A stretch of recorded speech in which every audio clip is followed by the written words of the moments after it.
আমাদের আপত্তিটা কোথায়?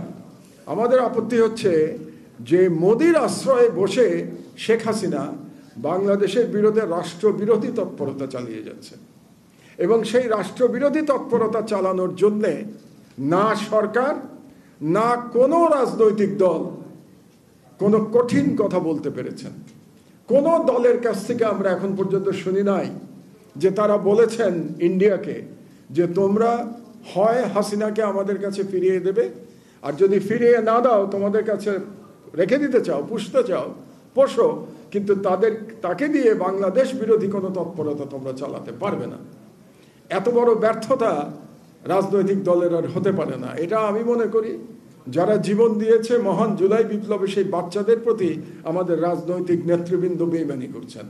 সকল রাজনৈতিক দলকেই আমি একই কথা বলছি, আমি সরকারকেও একই কথা বলছি যে তারা এই কাজটি করতে পারেননি। এখন পর্যন্ত তারা শক্তভাবে বলতে পারেননি যে এটা চলতে পারে না। এটা রাষ্ট্রের বিরুদ্ধে এক প্রকার যুদ্ধ ঘোষণা করেছে দিল্লি থেকে, এটা আমাদের মনে রাখতে হবে। তো আজকে আমি যদি তুলনা করি হাসিনার সাথে সিরিয়ার বাশারকেও কিন্তু তার প্রভু আশ্রয় দিয়েছে রাশিয়াতে, কিন্তু বাশার সেখানে বসে প্রতিদিন বিবৃতি দিচ্ছে না। বাশার সেখানে বসে সিরিয়ার বিরুদ্ধে প্রতিদিন সেখানে সংঘাত তৈরি করছে না, সেখানে টেরোরিজম তৈরি করছে না। বাংলাদেশে এখন যেটা হচ্ছে সেটা শেখ হাসিনা এক ধরনের টেরোরিস্ট নেতাতে পরিণত হয়েছে এবং সেই টেরোরিস্টকে আশ্রয় দিচ্ছে ভারত। সেই কারণে ভারতও একটা টেরোরিস্ট স্টেটে পরিণত হয়েছে, কারণ তারা বাংলাদেশের টেররকে ভারত সহায়তা দিচ্ছে। তো এখান থেকে মুক্তির উপায় কি? আমার সময় মাত্র 5 মিনিট, কাজে দীর্ঘ বক্তব্য দেওয়ার সময় নেই, আমি সংক্ষেপে বলবো। মুক্তির উপায় হচ্ছে আমাদের বর্তমান অবস্থায় আপনাদের পছন্দ হোক কিংবা না হোক, একটা নির্বাচন ছাড়া এই অবস্থার থেকে বেরিয়ে আসার কোনো উপায় নেই। এটা আমাদের মেনে নেওয়াটা আবশ্যক, এটাই বাস্তবতা।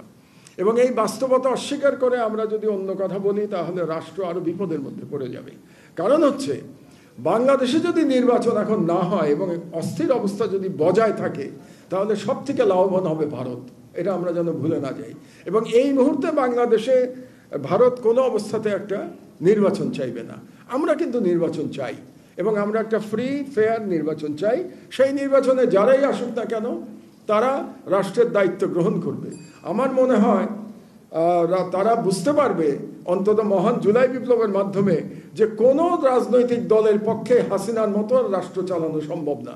যদি শেখ হাসিনাকে বাংলাদেশের বাচ্চারা জীবন দিয়ে উৎখাত করতে পেরে থাকে, ভারতের এরকম ব্লাইন্ড সাপোর্ট সত্ত্বেও বাংলাদেশে এমন কোনো রাজনৈতিক দল নাই যে দল বিদেশের থেকে হাসিনার মতো এরকম সাপোর্ট পাবে যেরকম সাপোর্ট দিল্লি দিয়েছে। এরকম সাপোর্ট যদি কোনো রাজনৈতিক দল আশা করে থাকে তাহলে তারা বোকার স্বর্গে বাস করছে।